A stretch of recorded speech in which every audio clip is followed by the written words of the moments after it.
You might think your dog is cool, but is your dog pop collar cool? Your move, Rad.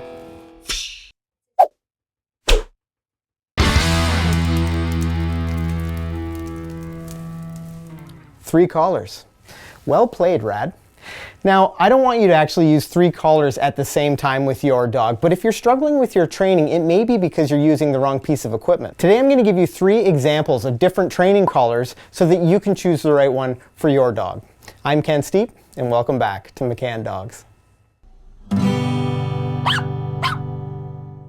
Now, there's no shortage of collar options out there for your dog, and there's other pieces of equipment like a harness, for example. But I want to talk specifically about collars that you would use when training your dog and help you make an informed decision what the most appropriate type of collar would be for your dog. So the first collar I want to talk about is the traditional flat buckle collar. Now, one of the big advantages of the flat buckle collar is it's totally adjustable and it can grow with your dog. Now, in this version of our flat buckle collar, it's got a single hole and metal hardware. Now, if you live somewhere that gets cold, we've heard lots of stories from our students with plastic hardware, and I know those plastic clips are easy to click on and off, but if you live in an environment that gets really cold, those things are prone to breaking, and the last thing you want with your dog in training is a completely off-leash scenario. It can be dangerous and just, it's a scary situation. So we really like these flat buckle collars. Now, the flat buckle collar is a little bit wider. It's a totally static collar, so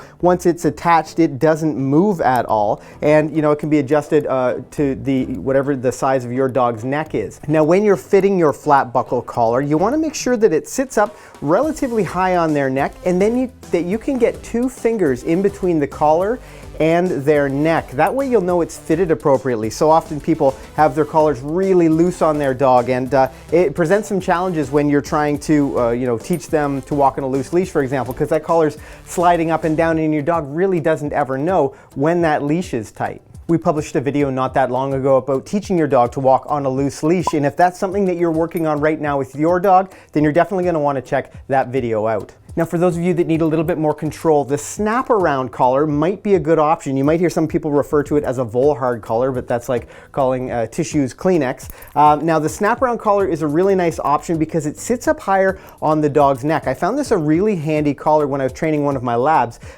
because it gave me more control. Because she would lurch ahead or lunge out, I could guide her away a lot more easily with a lot less effort. Because of its thinner nature and that it sits up much higher on the dog's neck, it gives you a lot more control, and that's ultimately what you want when you're training your dog in these real life situations where they could make some mistakes. Now, if these 2 neck collar options don't give you the control that you need to be giving your dog good information, then it may be time to try something like a head collar. Now, the Gentle Leader is a head collar, so the nose loop slips over your dog's snout, the neck strap fits up nice and high on their neck, but the thing we like about the Gentle Leader is that once it's on, your dog can do things like take treats, they can eat, they can play tug, they can fetch, do all of those normal things, but you still have the control of the head collar. Now, it's important if you're considering using a Gentle Leader that it's fitted correctly. Not that long ago, we posted a video on our channel about fitting your Gentle Leader and how to get your dog used to the Gentle Leader at first. And if you're thinking about using this, then you're definitely going to want to check out that video.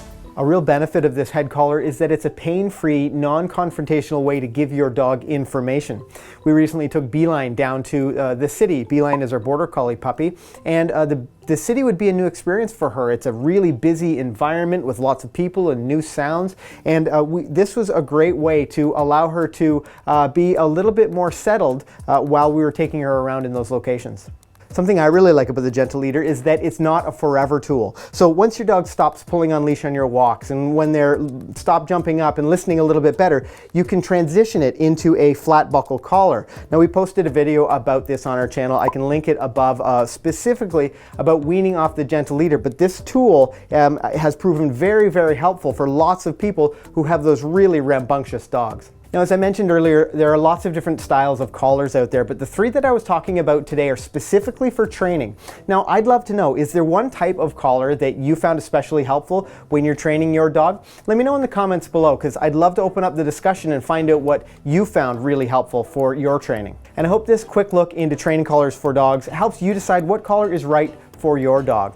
Now, if this is your first time on the channel, make sure you hit that subscribe button. We publish new videos every single week to help you to have a well-behaved four-legged family member. You see that video beside me? That's actually our grade 1 training playlist, and I think you're going to find it helpful. On that note, I'm Ken. Happy training.